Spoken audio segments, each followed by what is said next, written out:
Esta es nuestra clase inaugural del 17 de abril de 2020. Bienvenidos a la Cátedra Brandaris de Historia de la Arquitectura en la Facultad de Arquitectura, Diseño y Urbanismo de la Universidad de Buenos Aires, en Argentina. Yo soy el arquitecto Gustavo Brandaris, soy el profesor titular de la cátedra y esta va a ser una clase inaugural muy especial, muy atípica, por las circunstancias que estamos viviendo del aislamiento social y de la prevención por causa de la pandemia de coronavirus. El 22 de noviembre del año pasado, cuando terminábamos el curso del 2019, decíamos que íbamos a tener unos meses de interrupción hasta volver a vernos en marzo de 2020. No pudo ser. No hemos podido todavía reiniciar las clases presenciales. El 4 de marzo de este año, en un mensaje que habíamos dado por escrito a través de nuestros medios de comunicación, decíamos lo siguiente: en 2020 continuaremos con nuestra tarea, ayudar a los estudiantes a conocer, analizar y comprender la arquitectura del pasado con los ojos puestos en el futuro. Somos, en la cátedra, prescindentes en materia ideológica, política y religiosa y de género, garantizando la más amplia libertad de pensamiento, de investigación y de expresión, sin desentendernos de los problemas sociales, políticos e ideológicos, pero estudiándolos científicamente. Somos un equipo humano plural, pero nos une una vocación universitaria. En la cátedra nos dedicamos a la enseñanza en permanente, respetuoso y cordial diálogo con los alumnos, buscando generar un ambiente de estudio que facilite el aprender y permita disfrutar con la adquisición de conocimientos. Aspiramos, con la ilusión de cada nuevo año, a que nuestra enseñanza y compañía resulten de utilidad y agrado para todos los estudiantes que quieran, como nosotros, ampliar y defender la cultura y elevar bien alta la bandera de la universidad pública en nuestra Universidad de Buenos Aires. Esas eran nuestras ilusiones en los días tempranos de este año, pero el 27 de marzo, en forma imprevista, tuvimos que enviar otro mensaje que a lo mejor nuestros estudiantes pudieron leer. La pandemia del coronavirus nos obliga a todos a cambiar los planes. El país, la mayoría de las autoridades, nuestra Universidad de Buenos Aires y nuestra Facultad de Arquitectura, Diseño y Urbanismo han actuado con celeridad, prudencia y eficacia. Nosotros como cátedra estamos en permanente comunicación entre nosotros y con el decano de la facultad. Estaremos atentos al desarrollo de los acontecimientos y a las indicaciones que vayamos recibiendo. Les pedimos que mantengan alto el ánimo, pero también que actúen con el máximo de prudencia. Es el momento de cuidarnos cada uno y de cuidarnos entre todos. Especialmente cuidemos a nuestros mayores, a nuestras familias, a nuestros amigos, a quienes queremos y también a quienes no conocemos, pero nos necesitan por su vulnerabilidad o simplemente porque nuestro aliento los ayuda a sostenerse.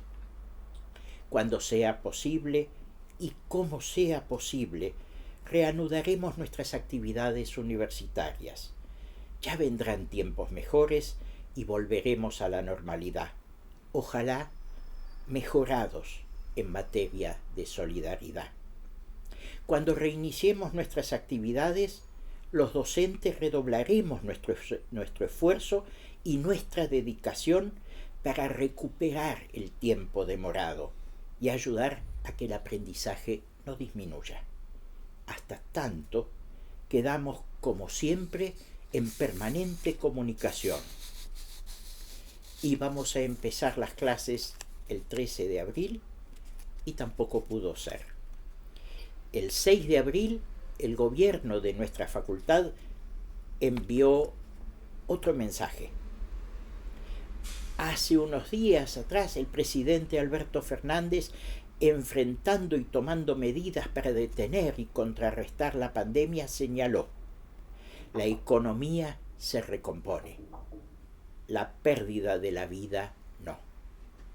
Nosotros, el gobierno de la facultad, agregamos: no hay tiempo perdido si el tiempo es utilizado para salvar vidas. Estamos haciendo un gran esfuerzo por nuestras familias y por nuestro país. Es un esfuerzo que está salvando vidas, no solo de lejanos desconocidos, también de estimados colegas, familiares y amigos. No debemos perder esta dimensión que nos permitirá ser mejores personas y, en definitiva, mejores profesionales. Pensemos que el encuentro personal en las aulas, cada día que pasa, está más cerca. Muchas gracias por el tremendo esfuerzo que todo esto significa. El 13 de abril, el decano de nuestra facultad, el arquitecto Guillermo Cabrera, subió a la página web de la facultad y está en YouTube un mensaje que vale la pena escuchar. Es un mensaje filmado como el que estamos haciendo en este momento. Entre medio, las autoridades de la Universidad de Buenos Aires y de la facultad están haciendo un gran esfuerzo para que podamos comunicarnos en forma excepcional por medios electrónicos. Hay un nuevo Google Drive, en el Sioux Guaraní se han elevado formas de comunicarnos con los estudiantes. Todo va a ser imperfecto, todo es nuevo, pero vamos a hacer el mayor esfuerzo porque podamos comunicarnos. Aquí estamos, en la Cátedra Brandaris. Una de nuestras costumbres es cada año recordar a una serie de personas, y este año es oportuno saludar. Saludar es desear salud, y es lo que más necesitamos todos en este momento. Entonces, a través de este mensaje, quiero saludar a nuestras familias, a todas las familias, las de los docentes, las de los estudiantes, a todas las que nos rodean, a los amigos, a los afectos. Es el momento de tenerlos muy presente y de prestarles mucha atención.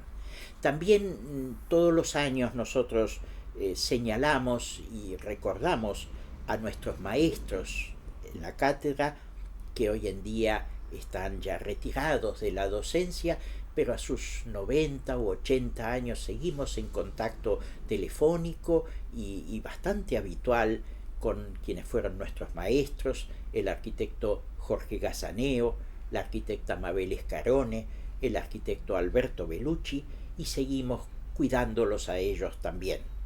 Es el momento de saludarnos entre los miembros del equipo docente, cada uno de nosotros en nuestras casas, pero en permanente contacto, de saludar a los exalumnos de nuestra cátedra, dispersos por el país y por el mundo, y con muchos de ellos mantenemos nuestra comunicación. A los ex docentes de la cátedra, algunos en Suiza, otros en Francia, otros en Estados Unidos, otros en otros países, y con los cuales también mantenemos amistad y contacto periódico. A los colegas profesores de la facultad, con los cuales no nos vemos en estos días en la sala de profesores, y a los colegas profesores de otras universidades nacionales del país, con los cuales a lo mejor en mayo nos íbamos a ver en un congreso.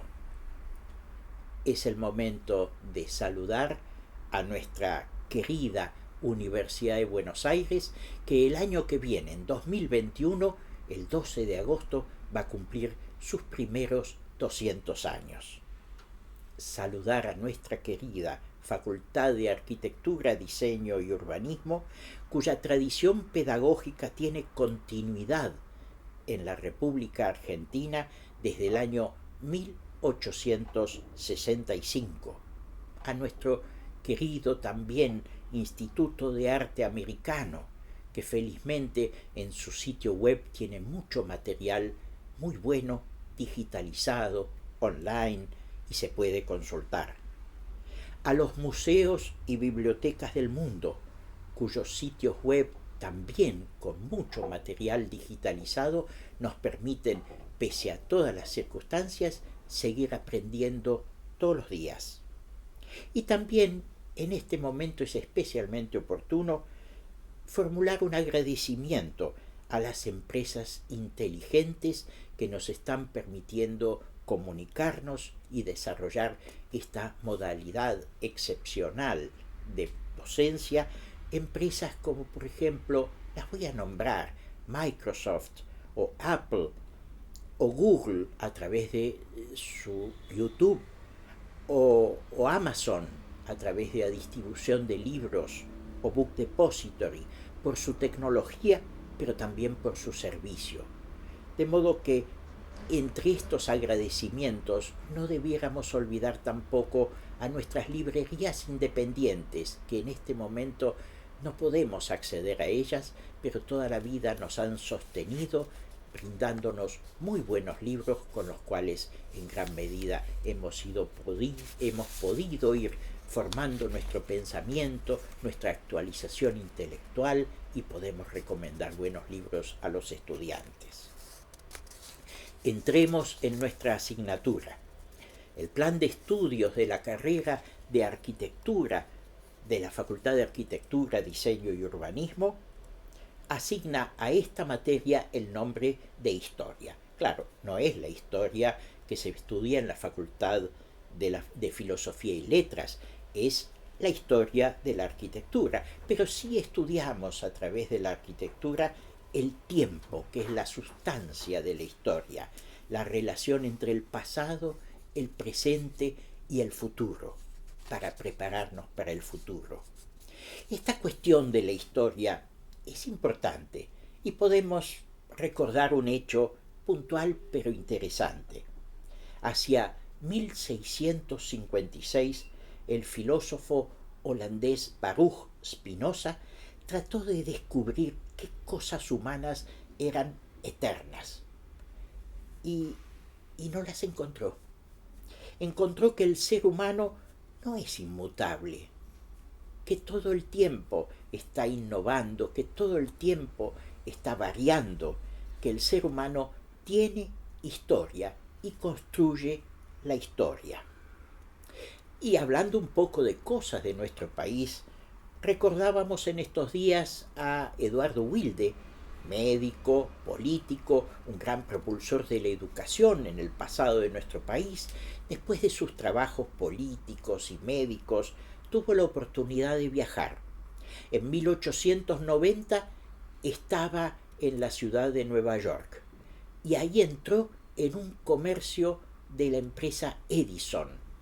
Y en ese comercio, hace 130 años, este hombre inteligente y despierto, por primera vez pudo escuchar la voz humana grabada.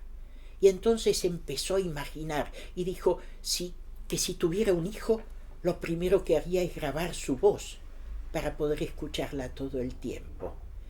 Este hombre inteligente se dio cuenta de la importancia de la fotografía antes del daguerrotipo y ahora de la posibilidad de grabar la voz humana, los sonidos, y empezó a fantasear: algún día podremos también grabar los olores.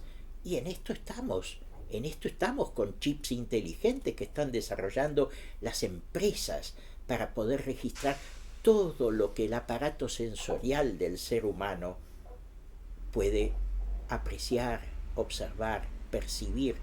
Pero esto ha sucedido solamente en los últimos 130, 140, 150 años. En todo el resto de humanidad, las voces se han perdido. No sabemos cómo era la voz de Pericles, de Julio César, cómo eran las voces de las personas del siglo XVIII, y nunca las vamos a poder recuperar. En cambio, nosotros sí estamos haciendo registros que nos permiten ser mucho más profundos en nuestros análisis de lo que sucede. El 4 de agosto de 1874, aquí en nuestro país, el presidente Sarmiento pronunció un discurso que es muy importante, sobre todo porque no es un discurso político. Ese día el presidente de la República inauguraba el cable de conexión del telégrafo con el mundo. Desde 1874, hace apenas 146 años, la Argentina está conectada con el mundo en tiempo real. Claro, a través del telégrafo, pero en tiempo real, no a 3 meses de distancia, como antes llegaban las cartas que venían en los barcos. Y como seguimos hablando de nuestro tema de la historia y de la importancia que tiene la historia para poder comprender lo que hacemos, lo que sucede, lo que nos pasa, lo que podemos hacer, es oportuno también en este momento recordar una guerra que hubo en Europa, la guerra de Crimea. Entre 1853 y 1856 hubo una guerra terrible en Europa, 700.000 muertos, pero la mayor parte de esos muertos no murieron por las heridas de guerra, sino que murieron por las pestes, por las enfermedades, por la fiebre, que estaba registrando enfermedades que no se sabía cómo curar en ese momento.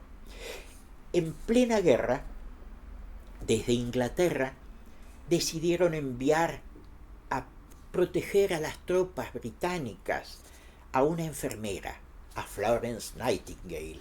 Florence Nightingale era una mujer de mucha sabiduría científica y de mucho carácter, la segunda mujer más importante de Inglaterra después de la reina Victoria, y era una mujer protestona, era una mujer carácter. Fue con 38 enfermeras y lo primero que hizo fue revisar el hospital y puso el grito en el cielo por el hospital que había, porque la gente moría en el hospital. Entonces, cuando protestó desde Inglaterra, le encomendaron a Isambard Kingdom Brunel, un ingeniero especializado en la construcción de grandes estaciones ferroviarias, para que diseñara rápido un hospital de campaña. Y lo hizo, un hospital prefabricado en kit para armar, que fue enviado a la guerra de Crimea. Y en muy poquito tiempo, gracias al buen diseño, la mortalidad intrahospitalaria bajó del 42% de los internados al 2%. Ahí intervenimos nosotros, ahí interviene el diseño, el buen diseño que también sirve para curar. El buen diseño sirve, y es entonces importante para los arquitectos saber historia de arquitectura para entender, incluso en casos de emergencia, cuáles son los antecedentes que tenemos, qué podemos hacer aún en la emergencia sin mucho tiempo para pensar y rápidamente, a través de nuestros proyectos y de nuestros diseños, atender las necesidades apremiantes del ser humano. Nosotros sabemos, en general lo sabe todo el mundo, que el arquitecto Le Corbusier fue uno de los arquitectos más importantes del siglo XX. Y Le Corbusier escribía libros, y Le Corbusier hablaba, opinaba, decía muchas cosas interesantes. Cuando tomamos su principal libro, ese libro fue la compilación de una serie de artículos que él fue publicando en revistas. Y es interesante ver la fecha. La publicación era de 1923. Y recién en 1928, 5 años después, Alexander Fleming descubrió la penicilina. Ahí tuvimos el primer antibiótico. De modo que todo lo que escribió Le Corbusier sobre la higiene, sobre la limpieza de los edificios, sobre el sol que debe entrar a través de las ventanas, para los dormitorios, para las habitaciones, todo eso es anterior a la medicina actual que tenemos, pero es importante sobre todo para comprender la arquitectura y para saber que nosotros tenemos que hacer algo mejor que aquello que se hizo en aquel tiempo. Esos son los fundadores del pensamiento moderno en la arquitectura, pero hoy estamos muy lejos de aquellos comienzos, estamos a 100 años. Entonces tenemos que estar actualmente informados no por moda, sino porque todo en el mundo ha cambiado. Todas estas cosas las explicaríamos en las aulas, las explicaríamos con imágenes, con nuestros PowerPoints. Ahora no podemos. Ahora tenemos a lo sumo la posibilidad de contar todo esto a nuestros estudiantes y esto no reemplaza a lo otro. Volveremos a tener las clases presenciales, volveremos a vernos, volveremos a estar cerca. De la misma forma en que el cine no reemplazó al teatro, el teatro sigue existiendo y el cine se agregó como una novedad técnica fascinante, pero no reemplazó al teatro. De la misma forma que el ebook no reemplaza al libro físico, sino que agrega otras posibilidades, entonces esto que estamos intentando hacer no reemplaza nuestras clases presenciales, sobre todo porque nos falta algo. Yo en este momento estoy mirándolos a ustedes, pero lo que estoy mirando en realidad es una cámara que me enfoca, y del otro lado faltan ustedes. Es decir, no estamos mirándonos cara a cara, sino a través de unos aparatos, a través de un software. No podemos entonces hacer lo que hacemos en las clases, que es dialogar, es decir, razonar entre dos o entre varios, que es lo que le da riqueza a nuestras clases. Mirarnos la cara, los gestos, tratar de entendernos, ver qué dudas hay, preguntar en cada instante si lo que estoy diciendo se entiende, si tienen ideas. A veces hay ideas fascinantes que surgen no de la ignorancia, no hay que pensar en eso, de la ocurrencia, de la imaginación, del sentido crítico. Todo eso es lo que no podemos poner en este momento en práctica. Entre todos, entre todos y todas, entre todos, todas y todes, como quieran llamarlo. De todos modos, extrañamos eso y lo vamos a volver a tener más tarde o más temprano. Espero que muy temprano. Tenemos que hablar de nuestra materia, historia de arquitectura. Nuestra especialidad no es la historia, sino la arquitectura. Vamos a estudiar la arquitectura y el urbanismo del pasado para proyectarnos hacia el futuro. La arquitectura no son los estilos decorativos, la mera forma exterior, lo que ve alguien que camina por la calle o alguien que opina de un edificio como si fuera un cuadro colgado en una pared. La arquitectura son espacios delimitados por el ser humano, hechos intencionadamente por el ser humano para sus necesidades de abrigo, de protección, o por causa de ideas, de deseos, de imaginaciones creativas. Se construyen los edificios por medio de materiales, de técnicas, de sistemas, y dan como resultado formas. Son ideas construidas las que construyen formas arquitectónicas. Las ideas mágicas a lo largo del tiempo, las ideas mágicas religiosas, filosóficas, sociales y científicas han impulsado formas arquitectónicas. Para entenderlas necesitamos estudiar esas ideas y ver sus resultados aplicados al diseño arquitectónico. Ahora tenemos nuevas ideas que han irrumpido en el pensamiento humano, las nuevas ideas en cuestión de género, en ecología, en economía, seguramente ayudarán a crear formas arquitectónicas nuevas. Las aspiraciones humanas impulsan la reflexión y también la investigación científica, y la creatividad tecnológica y la creatividad arquitectónica. El pasado nos puede enseñar muchas cosas. En la prehistoria, el ser humano tuvo por primera vez la idea de usar una piedra como herramienta. La piedra existía, pero la herramienta es un invento humano. En la antigua Grecia inventó la palanca. En la Edad Media aprendió a usar el agua y el viento para construir los primeros molinos.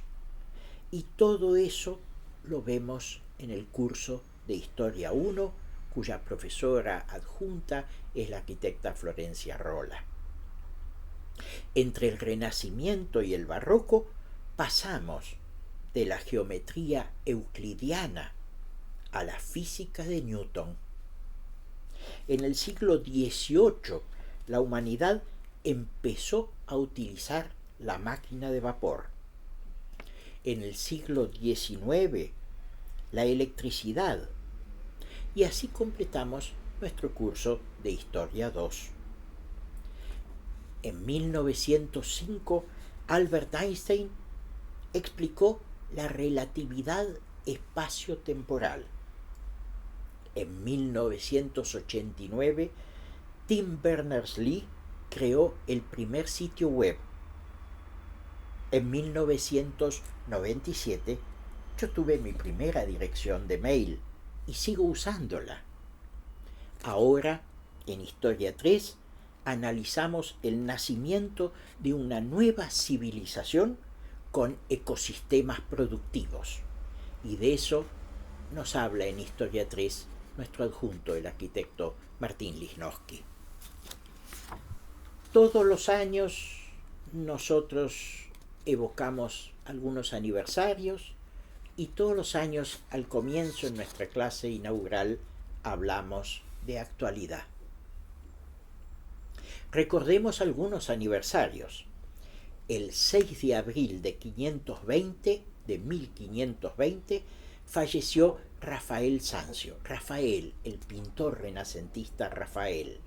En el Vaticano se restauraron estos años obras para este aniversario que no podemos festejar. El 16 de septiembre de 1770 nació Ludwig van Beethoven. En diciembre, ¿podremos celebrarlo? ¿Podremos escuchar la Quinta Sinfonía, la Novena Sinfonía? ¿Habrá conciertos? Eso es para diciembre. Nuestro Manuel Belgrano nació el 3 de junio de 1770 y falleció el 20 de junio de 1820. Es un doble aniversario belgraniano y nos importa mucho Belgrano porque en 1796 él fue el primero en la Argentina en proponer que hubiera estudios formales de arquitectura, de nuestra disciplina, de nuestra profesión. El 20 de enero de 1920, hace un poquito más de 100 años, nació Federico Fellini, el cineasta, y su película La Dolce Vita, una de las más importantes, ha cumplido 60 años, es de 1960. El 27 de agosto de 1920, acá en Buenos Aires, empezó sus transmisiones la Radio Argentina, pero no la Radio Argentina solo, sino que fue la primera emisora del mundo. Después, un poco tiempo después, hubo una emisora en Estados Unidos. Fuimos pioneros. En realidad, yo no fui. Fue Enrique Susini y sus 3 amigos, César Guerrico, Luis Romero Carranza y Miguel Mujica. Eran médicos y sabían ya manejar aparatos y se entusiasmaron con la radio, fabricaron la radio y transmitieron la ópera Parsifal de Wagner desde la azotea del Teatro Coliseo de Buenos Aires, ahí cerca de la avenida 9 de Julio. Los locos de la azotea, los llamaron. Los locos de la azotea inauguraron la era de la radioemisión en el mundo. Desde 2010, hace apenas 10 años, tenemos un sistema organizado de teleconferencias con el software necesario para las teleconferencias hace tan poquito tiempo y ya nos está prestando una utilidad impresionante. Este año pensábamos hablar en nuestra clase inaugural de Yasmin Lari. Yasmin Lari es la primera arquitecta pakistaní y tendríamos que hablar de ella porque este año obtuvo un premio, el premio Jane Drew. De modo que bienvenido el lugar de nuestra arquitecta pakistaní, pionera en su país y pionera en buena parte del mundo.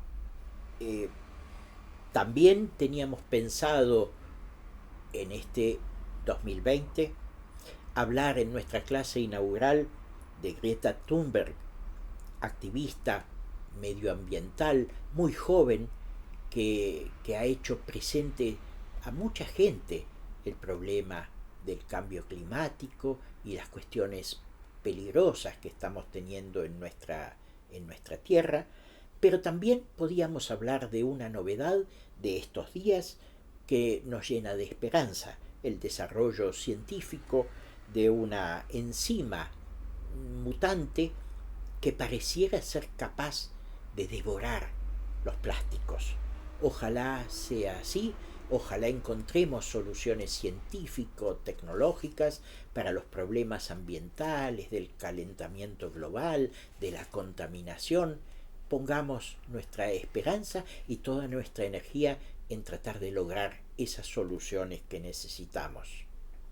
También pensaba hablar en nuestra clase inaugural de un hecho muy triste sucedido en febrero, la muerte de un chico en Villa Gesell en un episodio de violencia, algo realmente repudiable, algo que debe terminar, que debemos contribuir a que termine. A eso también tendríamos que decirle un nunca más la violencia patoteril, nunca más esos comportamientos violentos y excluyentes que están instalados también en nuestra sociedad contemporánea e incluso en nuestro país. Pero la pandemia se cruzó y entonces necesitamos hablar de la pandemia, de hechos que ahora sabemos que ocurrieron lejos. Ahora nos enteramos del mercado de murciélagos de Wuhan. Pero a mí también me gusta pensar en los problemas próximos que tenemos.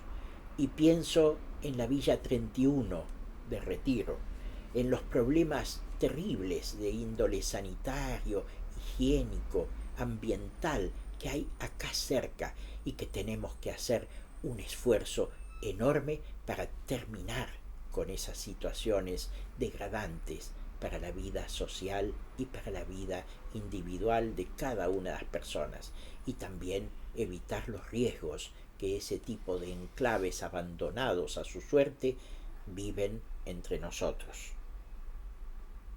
Es oportuno también recordar en estas circunstancias un hecho sucedido en 1863. En 1863, el filántropo suizo Henri Dunant fundó la Cruz Roja Internacional, esa institución que viene ocupándose de catástrofes, de guerras, de epidemias en todo el mundo para atender a todo el mundo, sea cual fuere su país, sea cual fuere su condición económica, su religión, sus orígenes, sus antepasados, una cuestión humanitaria. Y recordar también a nuestro médico, el doctor Guillermo Rawson, fundador en 1880 de la Cruz Roja Argentina, que está teniendo una presencia importante en este momento en nuestro país, en esta circunstancia tan difícil que estamos abordando.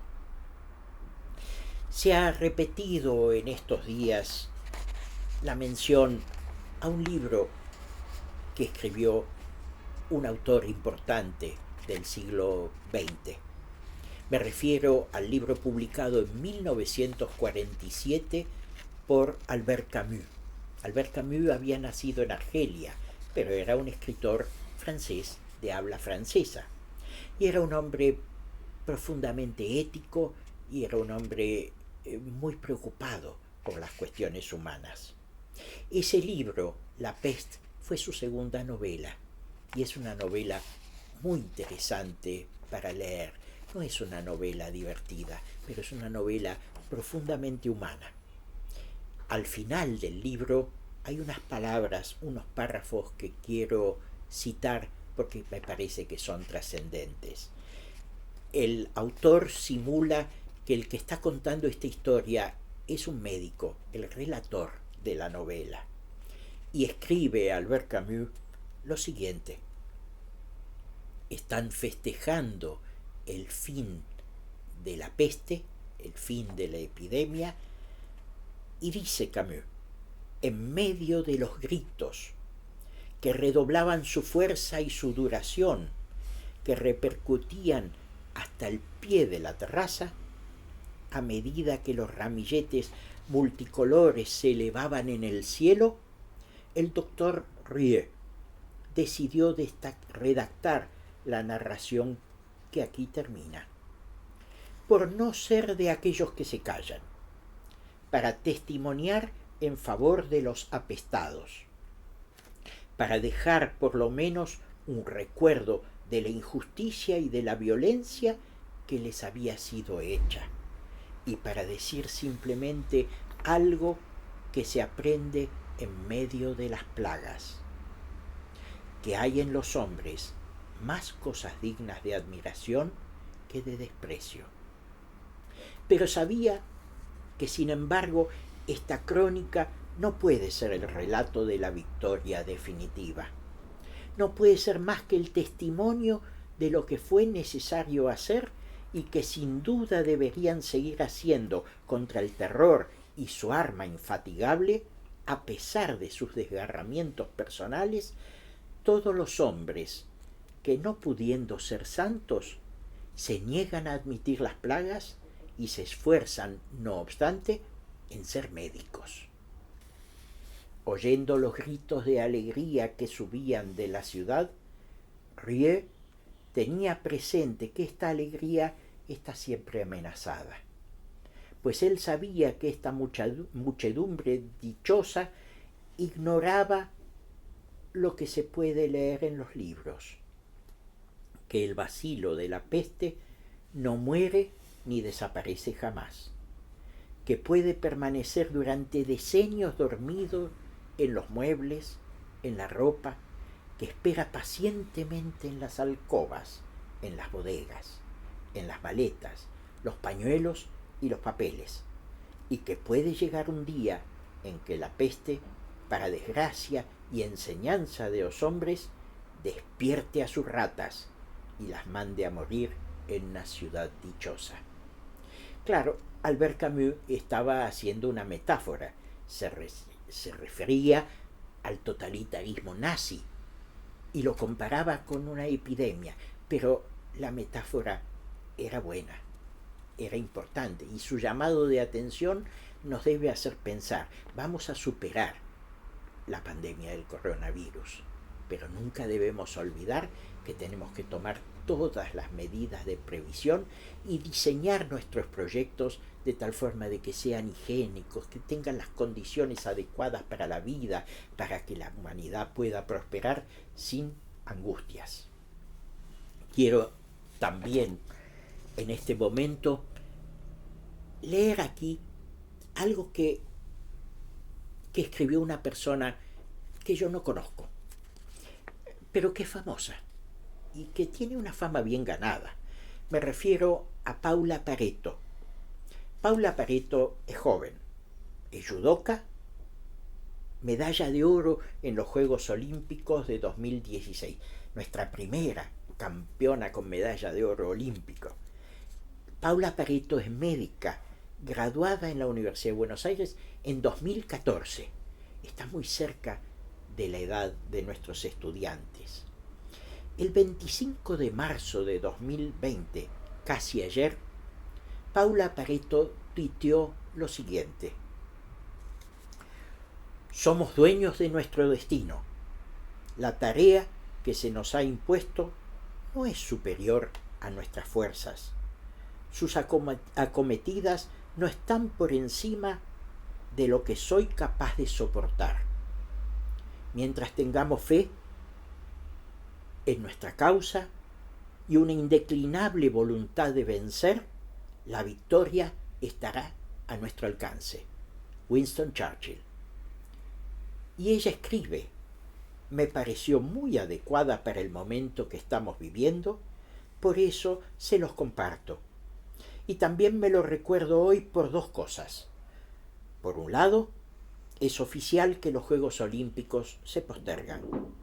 Decisión muy adecuada tomando la salud de todos como el único foco a concentrarnos. Por otro lado, ya cumplida mi cuarentena, vuelvo a trabajar de lo que elegí y de lo que volvería a elegir siempre. Si bien los médicos traumatólogos no estamos hoy al frente de batalla directo, somos igual parte del equipo de salud que enfrenta antes que nadie a esta pandemia y que ayudaremos a donde sea necesario. A la batalla una vez más. Algunos desde su casa, nosotros en un hospital, pero siempre unidos en equipo por la misma causa. Nosotros podemos. A mí me parece fundamental este tuit de Paula Pareto porque muestra su espíritu. Ese es el espíritu que yo creo necesitamos en este momento. Es esta entonces nuestra bienvenida virtual a este curso del 2020 en la Cátedra de Historia de Arquitectura Brandaris. Bienvenida virtual a nuestros 188 estudiantes inscriptos. Bienvenida a Historia 1, a los que este año empiezan su primer curso de Historia de Arquitectura. Bienvenida a los nuevos inscriptos y a los veteranos en la Cátedra de Historia 2, a los nuevos y a los veteranos de Historia 3. Este debió haber sido nuestro día de alegría en el comienzo de las clases. Es el momento de cuidarnos mucho y de cuidar a los demás. Nuestra cátedra estará en permanente comunicación. Nosotros tenemos nuestro propio sitio web que está vinculado al sitio web de la facultad y tenemos además un blog y tenemos otros medios de comunicación que vamos a ir poniendo en práctica.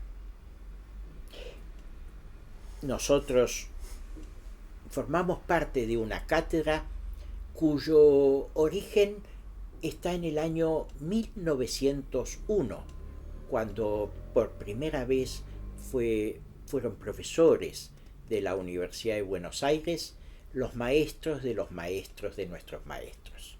Desde entonces tenemos nuestra continuidad. En este momento, en la cátedra, nuestro profesor adjunto de Historia 3 es el arquitecto Martín Lichnowsky. Martín tiene amplia experiencia en el tema. Nuestra profesora adjunta de Historia 1 es la arquitecta Florencia Rolla, que también tiene experiencia en nuestra cátedra. Y en Historia 2 voy a estar ocupándome yo del dictado de las clases teóricas. En Historia 1 estará como jefe de trabajos prácticos el arquitecto Juan Diego Martínez y en Historia 2 la arquitecta Carla Serafini.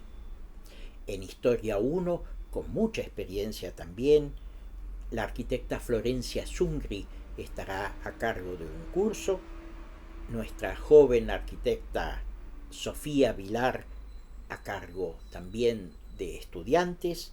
Esperemos que pueda estar con nosotros la arquitecta Noelia de Marco, y esperemos que pueda regresar este año a nuestra cátedra como docente la arquitecta Noelia Maldonado Dubosky. En Historia 2 estará con nosotros la arquitecta Alicia Rovere, con muchos años de experiencia, y en Historia 3 estarán acompañando las jóvenes arquitectas, pero también ya con experiencia, Sofía Bredici y Eliana Echezuri. Esperemos que pronto podamos encontrarnos presencialmente. Se supone, de acuerdo al último calendario, que el 18 de junio tendríamos el inicio de nuestras clases presenciales. No sé si podrá ser. Esperemos que pueda ser. Hasta entonces habrá un periodo de acompañamiento por cada curso, y durante ese tiempo y después los docentes vamos a hacer todos los esfuerzos que podamos por estar cerca de nuestros estudiantes, ayudándolos a aprender. Esperemos el día feliz en que podamos vernos las caras, mirarnos a los ojos en un aula de la facultad. Cuidemos las vidas. Que ese día, sin olvidar esta conmoción que estamos viviendo, podamos celebrar la vida y celebrar la arquitectura. Muchas gracias.